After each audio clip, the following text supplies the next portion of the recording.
দেখো ঘুম থেকে উঠতে না উঠতেই দেখো মা এখানে খেজুর আর আঞ্জির ভিজিয়েছে। এই আঞ্জিরটা জানো তো আমার একদমই ভালো লাগে না। এটা হচ্ছে ডুমুরকে শুকনো করে করা হয়েছে। এর ভেতরে এত দানা দানা থাকে যে যার জন্য আমার একদমই ভালো লাগে না, কিন্তু তাও খেতে হবে। মা নয়তো আবার চেঁচামেচি করবে। একদম ভালো লাগে না।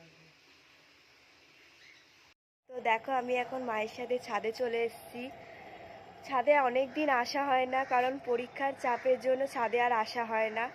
তো কালকে আমার সবে পরীক্ষা শেষ হয়েছে, এখনও আরও দুটো পরীক্ষা বাকি আছে। কম্পিউটার প্র্যাকটিক্যাল আর পিটির পরীক্ষা বাকি আছে, ওগুলো দিলেই শেষ হয়ে যাবে। ওগুলোতে যেহেতু অত চাপ নেই সেজন্য। আর দেখো মা এখন কত জামা কাপড় মিলতে ব্যস্ত। কত জামা কাপড় কেচেছো? হ্যাঁ, অনেকই আছে মোটামুটি। চলো মা যতক্ষণ ছাদে জামা কাপড় মিলছে আমি তোমাদের গাছগুলোকে দেখিয়ে দিই। এই দেখো আমাদের রাম তুলসী গাছ, শীতকালে এগুলো সর্দি কাশির জন্য খুবই ভালো। আর এটা হচ্ছে কাগজ ফুলের গাছ। দেখো এখানে কাগজ ফুল ফুটেও আছে।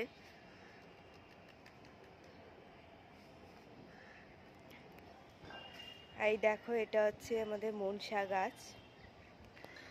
আর এইটা হচ্ছে জবা গাছ। জবা গাছের পেছনে ওটা হচ্ছে আর জবা ফুলের পেছনে হচ্ছে ওটা নীলকণ্ঠ ফুলের গাছ।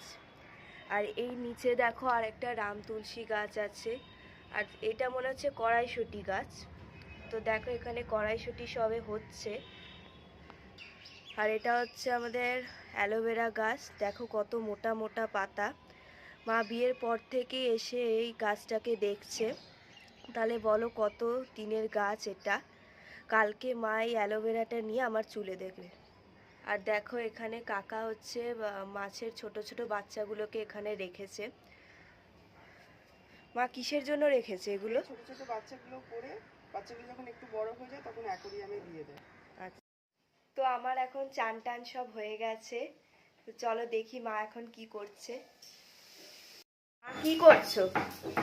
এই যে পালং শাক করছি, পালং শাক চচ্চড়িটা করছি। আবার সেই ঘ্যাঁট করছো? হ্যাঁ, তো কালকে তো কাটলাম, কেটে রাখলাম ঘ্যাটটাই।